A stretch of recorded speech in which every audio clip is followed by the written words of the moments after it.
Oi, gente, tudo bem com vocês? Uma excelente noite a todos. Aqui é a Mislane Reis. Bom, como a pedido do nosso coordenador de estar vindo aqui falando a respeito do meu TCC, trabalho de conclusão de curso, eu não consegui vir antes devido à correria do meu trabalho, mas hoje eu firmei um compromisso comigo mesma em estar vindo aqui, isso porque no próximo dia 17 é a nossa banca final.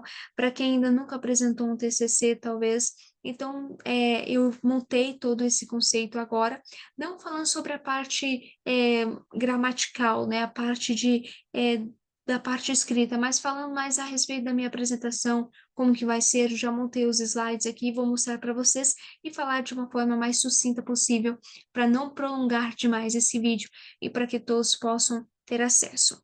Bom, o meu trabalho de conclusão de curso foi a respeito dos artistas independentes aqui em Maringá durante o período pandêmico. Eu elaborei os slides que eu vou apresentar, tá? Na próxima segunda-feira, no dia 17, eu vou compartilhar aqui a tela para vocês. Um minuto. Vamos lá. Bom, o meu trabalho de conclusão de curso se chama Cortinas Fechadas, vídeo documentário que analisa os artistas de Maringá em tempos de pandemia.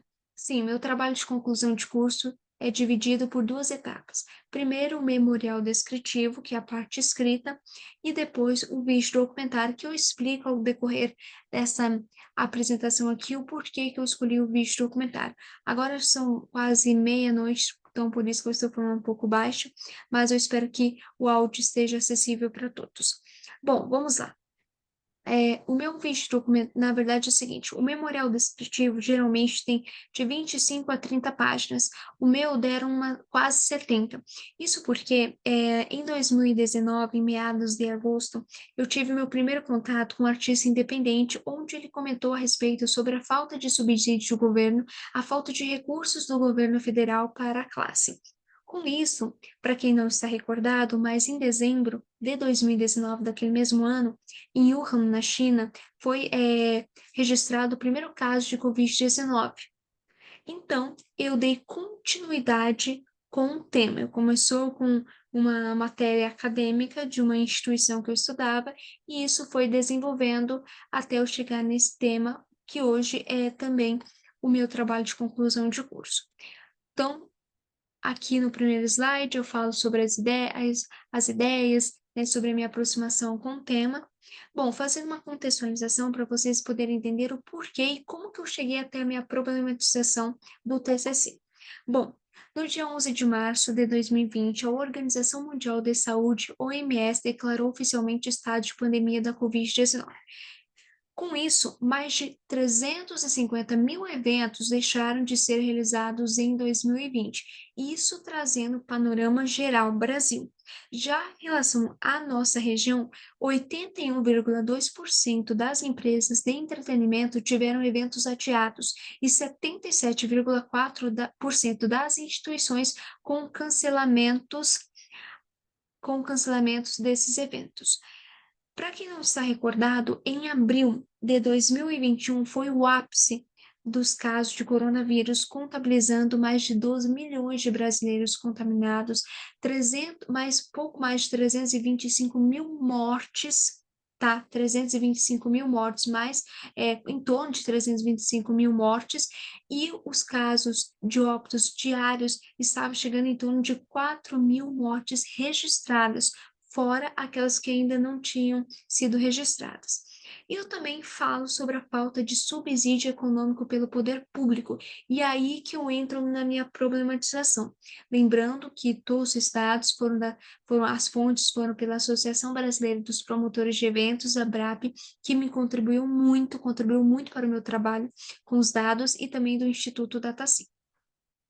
Falando sobre a falta de subsídio do governo federal, e aí que eu entro na minha problematização. Bom, afinal, com o fechamento de casas de show, teatros e cancelamentos de eventos e contratos artísticos, quais foram as formas econômicas alternativas? Esse foi o principal a principal problematização do meu trabalho.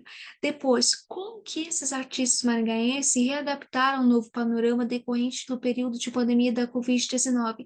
Se eram realmente um trabalho de contato físico, olho no olho, agora, com todo mundo em casa, né, através do meio virtual, como que eles conseguiram se adaptar? E a partir disso, como que foram suas fontes de renda encontrar durante essa crise econômica e social?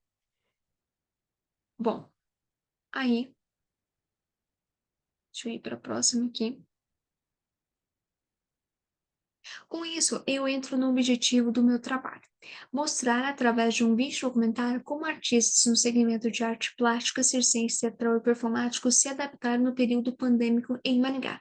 Por isso, é muito importante eu ter usado o vídeo documentário, porque eu mostrei através do áudio e do vídeo, como a maioria dos artistas independentes trabalham, como que eles se adaptaram. Por isso, a importância de um vídeo documentário. E, além disso, compreender como esses artistas maringaenses se adaptaram à forma de trabalho durante o isolamento social e produzir um vídeo documentário mostrando as dificuldades, motivações e superações dos artistas maringaenses durante a pandemia. No meu trabalho, também trago, né, escritores, é, pensadores que falam sobre a contribuição do vídeo documentário, que ele humaniza o meu trabalho. Bom, o memorial descritivo ele foi dividido por esses capítulos. Introdução, onde eu faço toda essa contextualização, eu falo que o meu estudo começou em 2019 e tudo mais, eu falo sobre a chegada da Covid-19 até eu chegar à minha problematização. Na minha metodologia, nessa parte, neste capítulo de metodologia, eu explico, né, como que foi feito as pesquisas, como foram feitas toda a coleta de dados. Eu também falo sobre o paradigma interpretativista, que na verdade o meu trabalho foi o paradigma encontrado foi interpretativista, isso porque foi dada importância às interpretações dadas pelos personagens que passaram na pele toda essa situação. E o método de pesquisa encontrado foi de caráter qualitativo, isso porque o que importava nesse trabalho não eram as respostas objetivas, mas sim as interpretações dadas por eles através das entrevistas. Lembrando, ressaltando também que eu não mencionei anteriormente, mas um dos motivos também que levou a escolha deste assunto é que, de acordo com os dados pela Secretaria Especial de Produtividade, Emprego e Competitividade do Ministério da Economia, CPEC, entre as 10 atividades econômicas mais impactadas pela pandemia, em primeiro lugar está o setor artístico, criativo e espetáculo, tá? Eu também comento sobre isso na introdução. Na metodologia, eu explico como que foram feitas todas essas coletas de dados. Também tem a parte do vídeo documentário, o capítulo onde eu falo o porquê da necessidade do vídeo documentário específico, eu coloco de forma especificamente todos os tipos de vídeo documentário. Eu também fiz um capítulo falando só sobre a Covid-19, que foi de suma importância para que posteriormente, para quem que tem acesso, né, a essa pesquisa, saiba o que foi esse período pandêmico naquela época, né, de 2019 até 2021. E também, para mim, o principal capítulo, que é sobre arte em tempos sombrios, onde aí, de fato, eu falo como que ficou toda essa parte artística maringaense independente durante a pandemia do novo coronavírus. E depois eu faço as minhas considerações finais, onde eu falo sobre a minha conclusão. Bom, a metodologia, eu até peguei um trecho do que a Turquino 2021 ela fala, em busca da luz no final do túnel, ou seja, como que foi a busca desses dados? Foi elaborada uma pauta onde a gente fez uma análise, analisou, né, pesquisamos personagens que se encaixavam. Nós fizemos o tripé ali do assunto. Eu falo que por isso eu coloquei essa câmera, porque foi o tripé da pesquisa. A gente viu os três lados. O primeiro lado, os artistas independentes que não tinham subsídio do governo nenhum.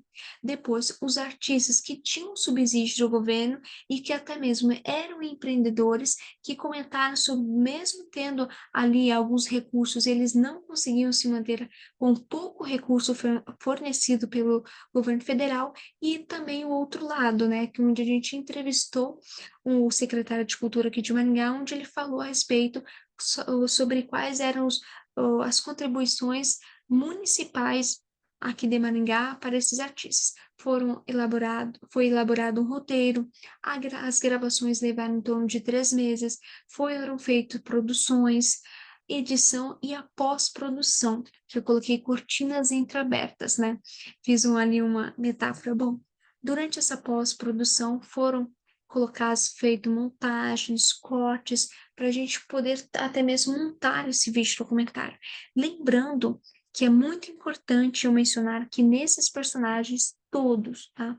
Todos os personagens que contribuíram para esse estudo, eles assinaram um termo de consentimento livre e esclarecido, onde, durante essa pesquisa, né, até mesmo com um colega de turma, Josimar Pires, que eu dei início a essa pesquisa sozinha, depois eu entrei, ele contribuiu também, esse colega de classe, ele contribuiu para o desenvolvimento dessa pesquisa, finalizei agora em 2023, finalizei não, porque sempre a gente vai dando continuidade, mas todos, né, tiveram que assinar um consentimento de livre e esclarecido que todos os personagens iam estar, né, sendo as histórias deles iam estar sendo compartilhadas e todos os seus relatos para que fosse exposto durante esse trabalho de conclusão de curso.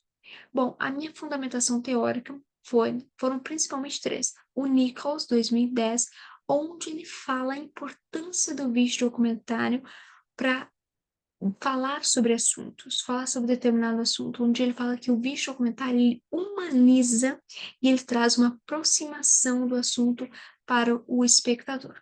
O Gil 2021 ele aborda sobre o estudo qualitativo, né? Por que que ele é importante para a coleta de dados, e o Trevinhos de 2012, onde ele fala sobre o sujeito face necessário na severidade maior, na objetivação, originalidade, consistência, coerência e ideias, ou seja, ele fala sobre a importância de ter pessoas